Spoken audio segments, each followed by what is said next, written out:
The flames ripped through this hillside and burned this entire tree. If that gives you any idea of just how destructive this fire is, it took months after filing my public records request to get a copy of this disc. I took your questions directly to police. But first, I dug into our archives for the story of Sarah Bustos. There it was. About 1,000 homes will be selected to be a part of the pilot program. Each of those homes will be given one of these bags. Police say locking your doors isn't always enough. Thieves are using hand-shaven keys to start your ignition. It tends to fit in tight places like coats and purses. There were upwards of 10 investigators searching this entire area. People combing the hills, people looking through fallen branches. The worst flu seasons in recent years. Health officials recommend wiping down just about everything. Candlelight Vigil is about to start here at Millennium Park to raise awareness and to take a stand against human trafficking. Also upgraded its technology, giving laptops to teachers. Instead, they transitioned to iPads and made all textbooks. I got in touch with prosecutor Ken Ram, who says he did review the case. We reached out to the people involved in Trooper Lamb's previous investigation. The triple murder trial took its final unexpected turn when it was revealed that Kevin Harper would walk away from this all free of murder. A holiday surprise that didn't come from underneath the Christmas tree. I didn't really know what it was. I was kind of like, why is this in the juice box? What Max Turnquist nearly swallowed still gives this West Valley family goosebumps. This is what came out. This is the straw that Max had, and this is what came out of it. And then this is what the lab referred to as the tail. The Turnquists think that tail belonged to a worm. Their disgust has now turned into concern. Is there eggs in the juice? Exactly. How long has it been there? Max's mother worries more because her son has a heart condition that weakens his immune system. We're always a little over concerned that, if he catches something or eats something, ingests something, that it could cause problems to him. For me at least, is the fact of how they deal with it. The Capri Sun company, that it just, to them, is really no big deal. To get all sides, I contacted Kraft Foods directly. A spokesperson for the company responded with an email. I was told that without examining what it calls foreign matter, Kraft Foods couldn't be sure what was inside the juice.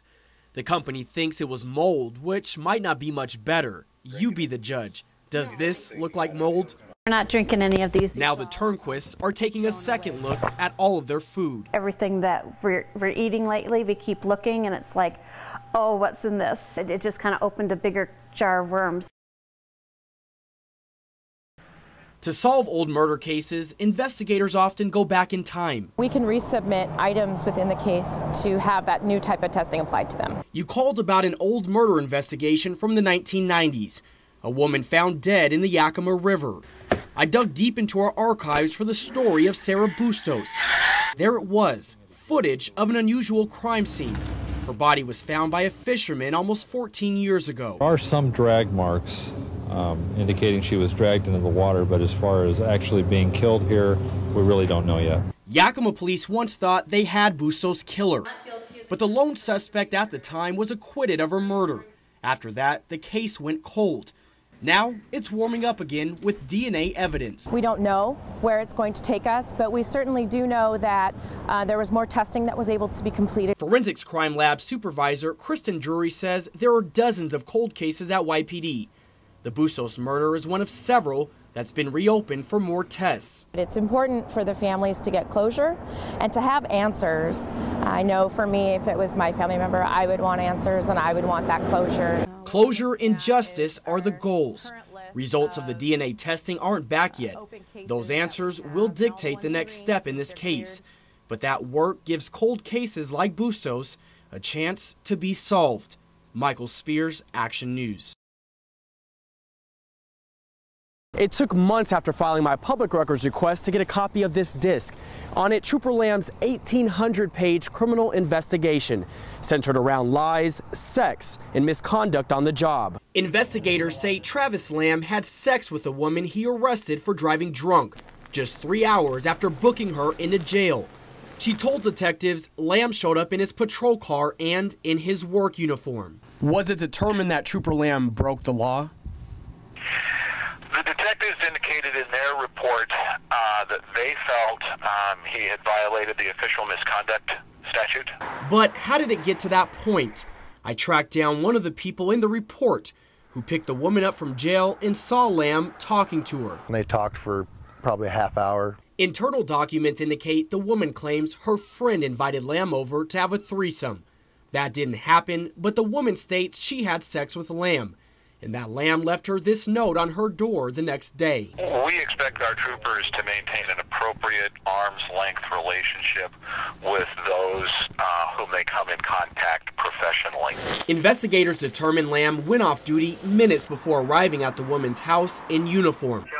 According to the report, Lamb initially denied everything, but eventually admitted having sex with the woman while off duty. The report indicates Lamb told the woman he missed calls while they had sex and that he was on call until 8 in the morning. Both sides indicate the sex was consensual, but it wasn't an appropriate choice for a WSP trooper. This behavior is not representative of the other 2,300 men and women of the State Patrol. To get all sides, I contacted Travis Lamb directly. He didn't want to talk on camera, but Lamb told me he resigned over the way the investigation was handled. This was his dream job. He called walking away the toughest thing he's ever done. The investigation was turned over to Yakima County prosecutors.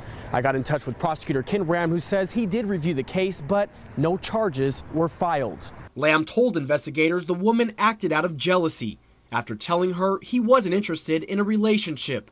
Detectives concluded the woman's story was more credible. And since Lamb resigned, there's nowhere else for this tale of bad behavior to go. Michael Spears, Action News.